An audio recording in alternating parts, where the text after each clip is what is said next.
About 5'5", brown eyes, light chestnut hair, and as fine a pair of legs as ever walked into this office. You can't believe she's not 6 feet tall. She carries herself with complete certainty. She could look like a completely different person from one moment to the next. I don't know how she does it. Being raised by actors, one luxury was that my mom and I watched movies together all the time. And at a very early age, I was fortunate enough to see Meet John Doe. Look, genius, now look. Suppose there was a John Doe and he walked into this office, what would you do? It was the first time I ever saw Barbara Stanwyck. I completely fell in love with everything about her. Her humanity, her incredibly authentic nature and style. Even for me, as this 7 or 8-year-old kid, she made everything feel so modern. It was as though she'd done it yesterday. She was the first actress whose picture I hung on my bedroom wall. She meant the world to me. No matter how hard it is to strike out on my own, I'm going to do what I think is right for me.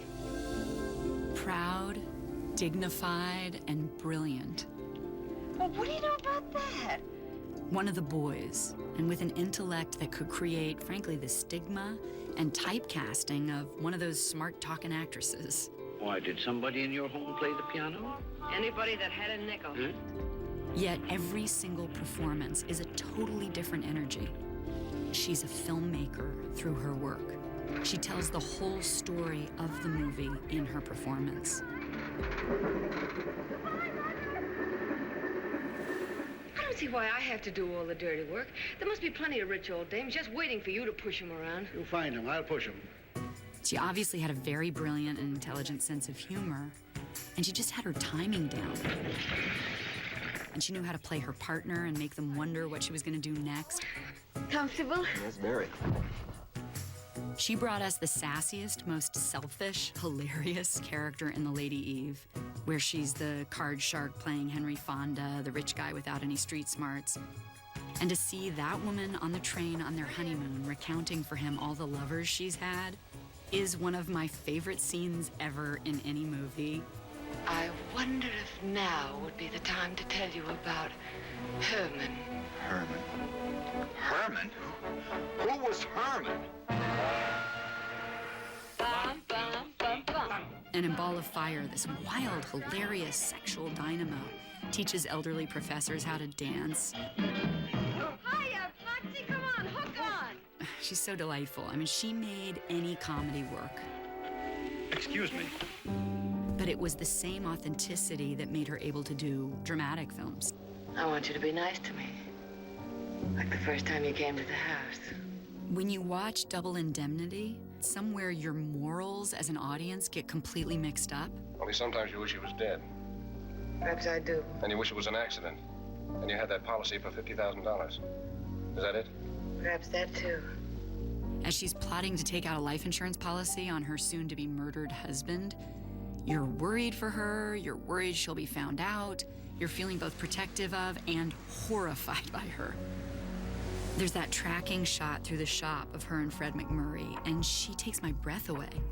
She was drop-dead gorgeous, and, in that role, evil. I loved you, Walter, and I hated him.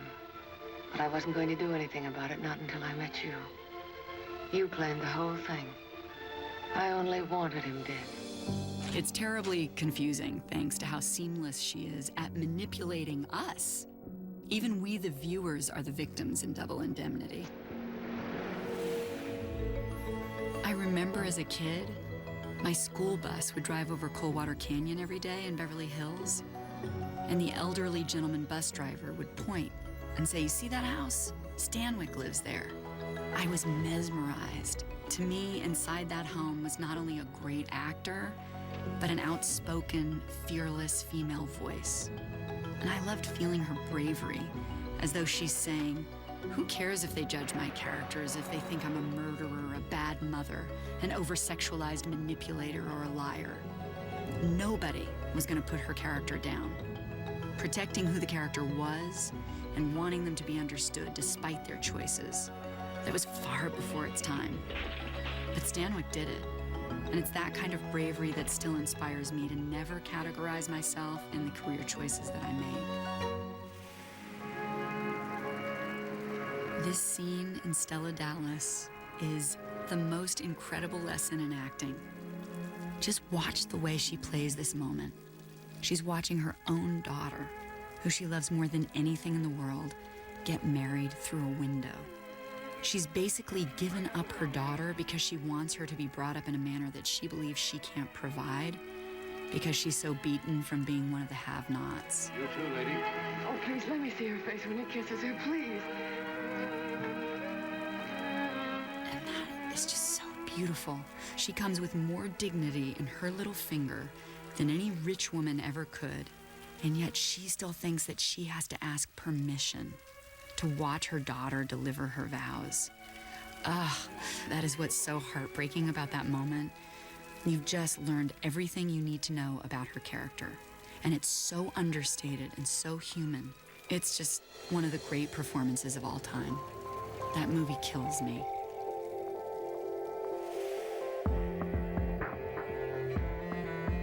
With style and grace and energy and simple truth.